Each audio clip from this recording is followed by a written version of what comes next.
think that Jax is trying to figure out how to be the president, what kind of president he will be in the club. That's my assessment of it. And he, is he more like his dad or is he more like his stepdad? That's what it is. Interesting. Yeah. He's inherited just a shitstorm. Yeah. So he's kind of coming in like Obama. I'm not sure he's. Are you George Bush? He's quite. You might want to rephrase that. This is so not George Bush. I didn't begin that conversation, but... Well, when I work for News Corp, which I do, I'm totally George Bush. But I like to think of myself more as a combination of Darth Cheney and Donald Rumsfeld.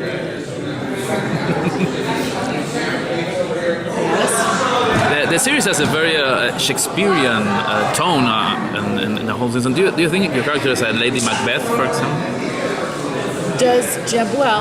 I think the Shakespearean tone or the archetypes are sort of in place. Then certainly it doesn't necessarily take the same exact paths. I think if you talk to Kurt about it, I think at the beginning it had a loose format of that, but we actually, as the pawns in this play, we don't really know where it's going. We don't really. I think everybody's probably going to eventually go down. That's what I would think, but we don't know for sure. So she is the matriarch in the club, and she is sort of the, she's the woman behind the man. That's what I would say. I mean, if we stick to the Hamlet infrastructure. Superstructure. Who ends up alive in that Horatio? Yes, Horatio. The friend. Him in season 1. I don't know who Horatio was, but I'm pretty sure we whacked him already. As Kurt's he's throwing out the teasers for your characters, with the father, season 1, you slowly see it develop. I mean, you kind of knew nothing. You're seeing him kind of throw out the teasers, but you're not really sure how that's going to develop. He's never giving you any sort of. You mean the end game? Yeah, in the end game, because it's like that you've got the book, and then you've got you guys talking about things are best left buried, and did you have any idea what how that was going to kind of come out, or was it just really? We kind of know little pieces as we go along. Yeah. I think he's still figuring it out. As any great storyteller, I don't think he's got all the pieces of the puzzle in play. I'm pretty sure he knows the end game, but no, we're not really privy to it exactly. There's a lot of history and a lot of backstory that I think he'll address as we get further in. But what the ramifications of that are, we don't know.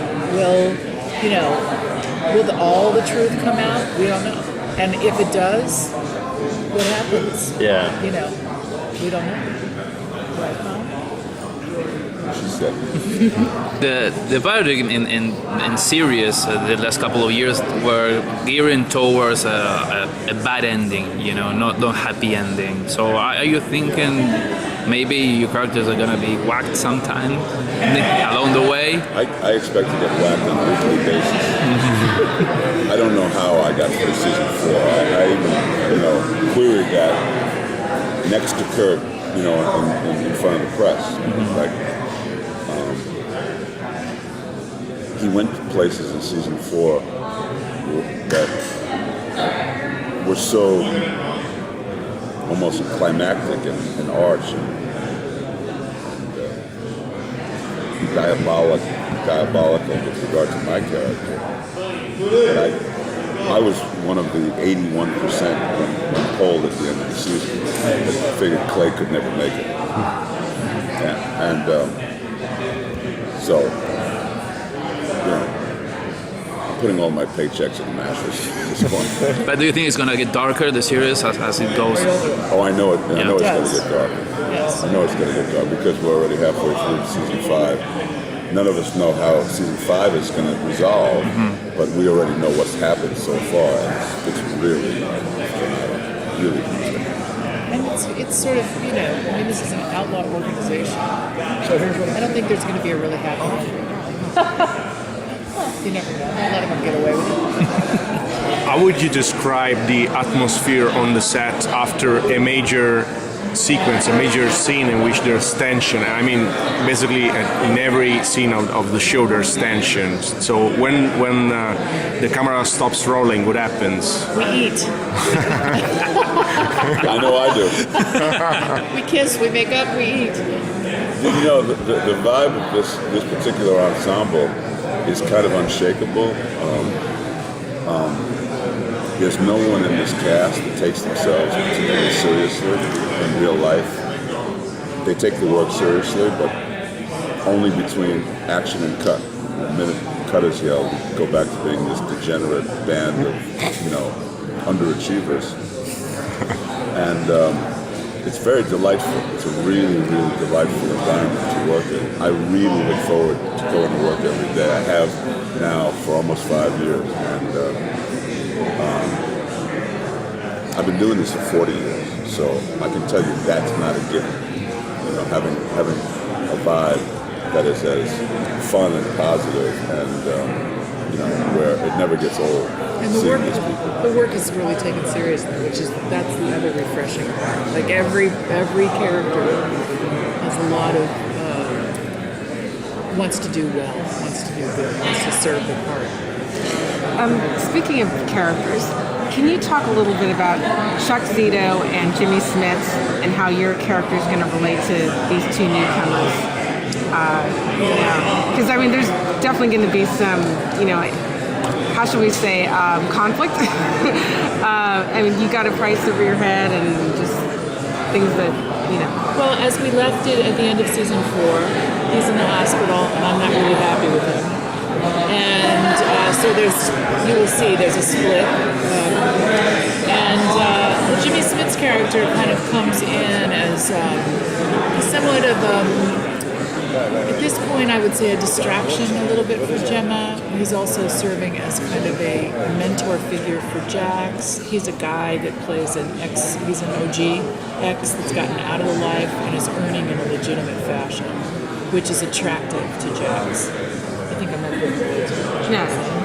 And then at the same time, Gemma's a bit falling apart. Gemma's definitely, estranged from her husband. Her son is now, president of the club, and her daughter-in-law is now sort of the queen. And so where does that leave mommy-in-law? This is not a comfortable place for Gemma to be in. And so she's finding a little bit of solace in alcohol and men. Jimmy Smits and her sort of have it's a distraction. I would say it's a chemistry that goes on. There's definitely some hot moments going on. Really?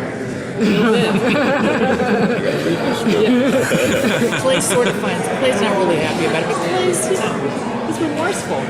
Yeah. And just quickly, Clay Chuck doesn't have an opinion about many things, just really Chuck Zito. especially his wife, who would kill for him. Can you just quickly talk about Chuck Zito and how either of your characters relate to him? Sure. Chuck is a legendary member of the Sons of Anarchy, nomads, which means traveling members. They don't have a particular chapter that they report to. That's their home base. So he's one of a couple of guys who is looking to settle down and chooses Redwood as his new home base. There's a couple of other new additions to the nomads. So we're a bit fortified. We've been a bit weakened over the course of time. Lost some members, and obviously the business we're into requires as much muscle as is humanly possible because we're into some very nefarious stuff. So the nomads are kind of a welcome addition, at least when we meet them at the beginning of the season. It'll be interesting to see where it goes from there, I cannot say. Okay. I truly cannot say. I understand. I do not know. Thanks, guys.